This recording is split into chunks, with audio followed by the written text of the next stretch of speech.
Humble peak पर स्वर्ग की ओर जाने वाली 9 सीढ़ियां लगातार बढ़ती गईं और 9 चबूतरों में बदल गईं। उन पर जैद महल और धुंधले बादल थे। ली रोयू धीरे धीरे ऊपर उठा और उसे एक बल द्वारा धुंधले महल में खींच लिया गया। पहाड़ की चोटी पर चरम शून्य गहरा और शांत था, मानो कोई दुनिया विकसित हो रही हो।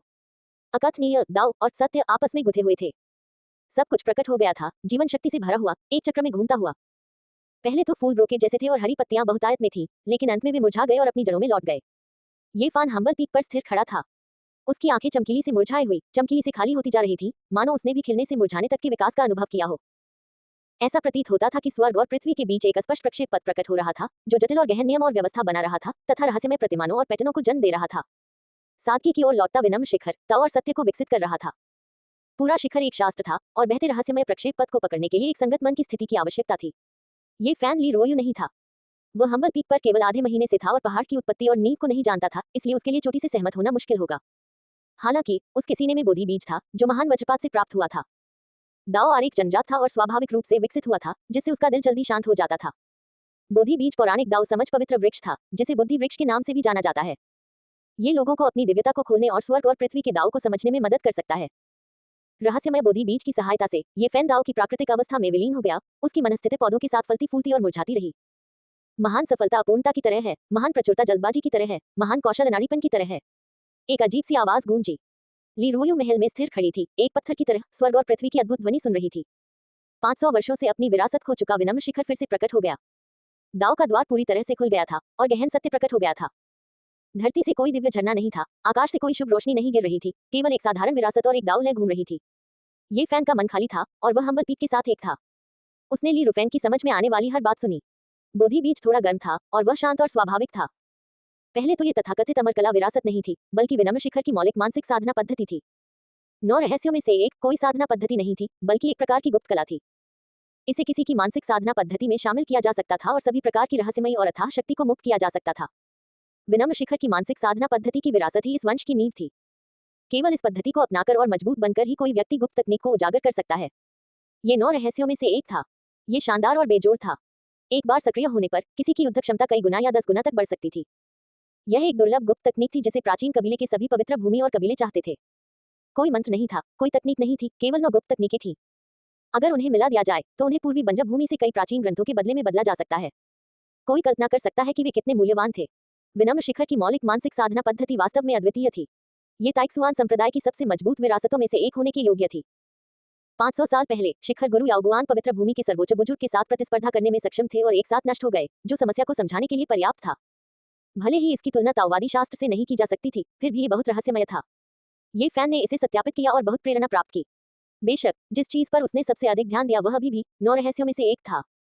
ये वही था जो वह बेताबी से चाहता था।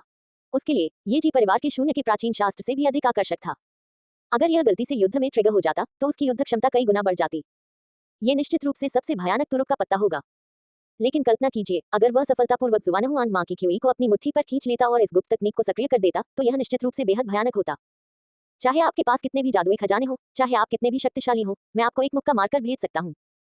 बेशक युद्ध कौशल में कई गुना वृद्धि केवल भौतिक शरीर तक ही सीमित नहीं थी। ये किसी भी तरह से परिलक्षित हो सकता है, जैसे कि जादू करना, उपकरणों को नियंत्रित करना, या यहाँ तक कि उड़ान की गति भी। ये फैन की नजर में 9 रहस्य निश्चित रूप से सर्वोच्च गुप्त तकनीक थे। उसे विनम्र शिखर का ये रहस्य प्राप्त करना था।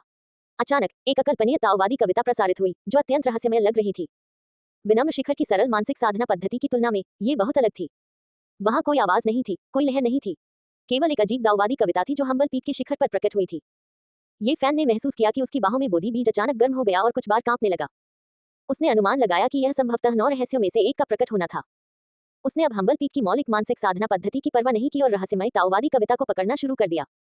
ये तो मानना ही पड़ेगा कि विनम्र शिखर के पिछले महान साधक अत्यंत शक्तिशाली थे। एक भी शब्द या एक भी शब्द छोड़े बिना उन्होंने पूरे मुख्य शिखर को एक शास्त्र के रूप में इस्तेमाल किया और 9 रहस्यों में से एक को भावी पीढ़ियों तक पहुंचाया। उनके तरीके असाधारण थे। पूरा हम्बल पीक एक प्राचीन आभा से भरा हुआ था, मानो वह समय के माध्यम से यात्रा करके हजारों साल पहले वापस आ गया हो। यह एक बंजर पहाड़ की तरह था, जैसे कि इसे पहले कभी विकसित नहीं किया गया था। यह अब की तुलना में और भी अधिक साधारण था, लेकिन इसके चारों ओर एक प्राकृतिक आभा घूम रही थी। दूर उन मुख्य चोटियों पर कई शक्तिशाली साधक दूर तक देख रहे थे। हम्बल पीक पर हो रहे अजीबोगरीब बदलावों को देखकर उनमें से कई के चेहरे पर हैरानी के भाव थे। आसमान पर कोई शुभ बादल नहीं है, कोई शुभ रोशनी नहीं है और कोई दिव्य संगीत नहीं है। ये बहुत स्वाभाविक लगता है और अभी विरासत को खोलने का समय नहीं होना चाहिए, लेकिन यह एक कथा एहसास देता है। हाँ, अतीत में एक महान साधक था जिसने मूलभूत मानसिक साधना पद्धति और विनम्र शिखर की गुप्त तकनीक भी उस समय प्राप्त की थी जब विरासत को खोला नहीं जाना चाहिए था। अंत में उसकी जादुई शक्ति राक्षसी थी और वह प्राचीन महान साधकों जितना ही शक्तिशाली था। क्या यह हो सकता है कि ली रुओयू भी ऐसा ही व्यक्ति हो और हम्बल पीक के इतिहास में दूसरा महान साधक बन जाए? शायद ऐसी संभावना वास्तव में हो। ऐसा कहा जाता है कि अतीत के महान साधक की योग्यता सामान्य थी और वह साधारण था। ली रुओयू में वास्तव में उसकी जैसी ही विशेषताएं हैं। आसपास के क्षेत्र में मुख्य चोटियों के कई शक्तिशाली साधक धीमी आवाज में आपस में बातें कर रहे थे तथा दूर स्थित हम्बल पीक की ओर देख रहे थे। विरासत का सामान्य उद्घाटन चौंकाने वाली विरासत की तुलना में विनम्र शिखर के लिए अधिक उपयुक्त है। संभवतः केवल इस तरह से ही कोई पूर्ण गहन अर्थ प्राप्त कर सकता है। हम्बल पीक अपने नाम की तरह ही है, इस तरह की प्रकृति और साधारणता इसके लिए सबसे उपयुक्त है। यही मूल कारण है कि यह उत्कृष्ट तो है लेकिन अनाड़ी नहीं है। मुख्य चोटियों के कई साधकों को यह एहसास हो गया था कि हम्बल पीक वास्तव में ऊपर उठने वाला था और बहुत संभावना थी कि कोई महान साधक प्रकट होगा। ली रुओयू की योग्यता साधारण थी। ये वास्तव में सौभाग्य था कि वह ताइक्सुआन संप्रदाय का शिष्य बनने में सक्षम था। कोई भी उसके बारे में आशावादी नहीं था और सोचता था कि वह सिर्फ एक घास का बीज है जो विनम्र शिखर पर मौजूद रहेगा। कोई भी यह नहीं सोचेगा कि उसके पास एक दिव्य भाग्य है और वह असाधारण उपलब्धियां हासिल कर सकता है। हालांकि ये सब पूरी तरह से उलट गया था। अगर ली रुओयू वास्तव में अतीत के महान साधक के मार्ग पर चलता था और प्राचीन महान साधकों के बराबर था, तो उसके लिए इस क्षेत्र में जी परिवार और याओगुआन पवित्र भूमि को दबाना असंभव नहीं था। न केवल कई बुजुर्ग घबरा गए, बल्कि मुख्य चोटियों के नेता भी बाहर आ गए। वे हम्बल पीक को घूरने लगे और उनकी आंखों में सभी प्रकार की अवर्णनीय चमक चमक उठी। और कुछ ही समय बाद ताइक्सुआन संप्रदाय के प्रधान और महान बुजुर्ग, साथ ही कई प्रसिद्ध हस्तियां जो पहाड़ों की गहराई में एकांत में रहती थी, सभी बादलों के ऊपर प्रकट हुई। ली रुओयू वास्तव में मूर्ख नहीं है।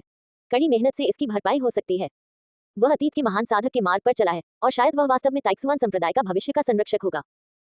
यदि वह वास्तव में प्राचीन महान साधकों के बराबर है, तो भले ही ताइक्सुआन संप्रदाय एक पवित्र भूमि और सुदूर पुरातनता का एक परिवार बन जाए, यह भी कल्पना नहीं रहेगी। प्रधानाध्यापक और ताइक्सुआन संप्रदाय के सभी महान बुजुर्गों ने गंभीर भाव प्रकट किए। विनम्र शिखर 500 वर्षों से उजाड़ पड़ा है और शिष्य मुरझा गए हैं। अब जब विरासत खुल गई है, तो मुख्य चोटियों से उत्कृष्ट शिष्यों का चयन करें और उन्हें विनम्र शिखर पर भेजें। ताइक्सुआन संप्रदाय के प्रधानाध्यापक ने ऐसा आदेश जारी किया। ताइक्सुआन संप्रदाय के महान व्यक्तियों द्वारा कोई निर्णय लिए जाने से पहले ही मुख्य चोटियों के शिष्यों ने चर्चा शुरू कर दी थी। हम्बल पीक के इतिहास को जानने वाले कई लोगों ने खुद को अतीत के प्रति समर्पित करने का मन बना लिया था। पूर्व में उजाड़ मुख्य शिखर अब पुनः खुल गया था और सभी के दृष्टि क्षेत्र में प्रवेश कर गया था तथा चमकीला हो गया था। जैसे जैसे मुख्य चोटियां आगे बढ़ीं और हर किसी के अपने विचार थे, ये फैन ने हम्बल पीक पर एक सूक्ष्म आकर्षण कैद किया। ऐसा प्रतीत होता था कि स्वर्ग और पृथ्वी के बीच रेखाएं आपस में गुंथी हुई थी और अज्ञात नियम थे जो व्यवस्था में बदल गए, जिससे अकथनीय शक्ति उत्पन्न हुई तथा शून्य में सभी प्रकार की रेखाओं का निर्माण हुआ। उसके सामने हम्बल पीक का शिखर लगातार बदल रहा था। सभी चीजें सूख गईं, घास और पेड़ भी सूख गए, मिट्टी में बदल गए, अपनी जड़ों की ओर लौट गए, गति से स्थिरता की ओर, अपनी मूल प्रकृति की ओर लौट गए, मानो कोई शाश्वत नियम विकसित हो रहा हो। शुरुआत से लेकर जड़ों की ओर लौटने तक इसने जीवन शक्ति, चरम समृद्धि का अनुभव किया और फिर समृद्धि के अंत तक चरम शांति, मूल की ओर लौटना। स्वर्ग और पृथ्वी के बीच दाव की पंक्तियां पैदा और नष्ट हो रही थी।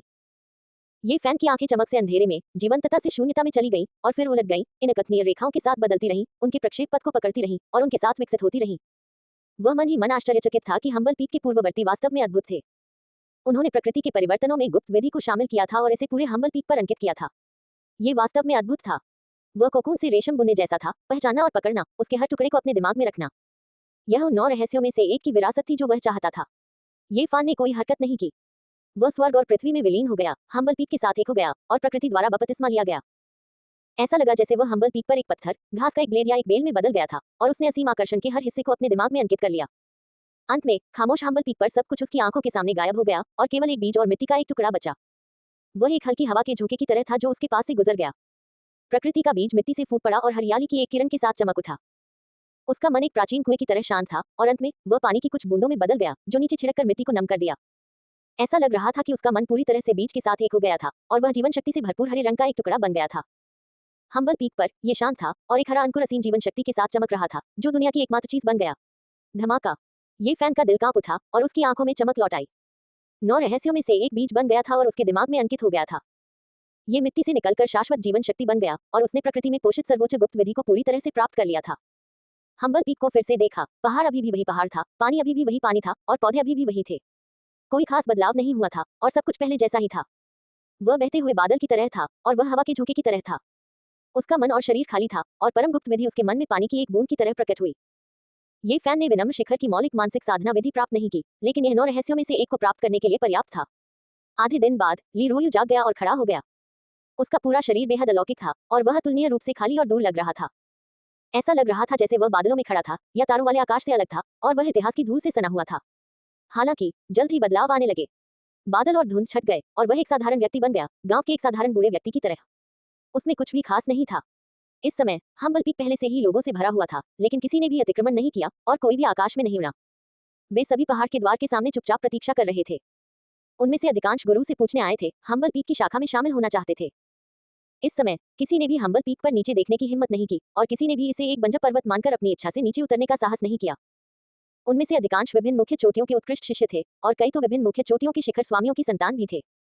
ली रुओयू चुपचाप पहाड़ पर खड़ा था। उसने पहाड़ के नीचे लोगों की ओर नहीं देखा।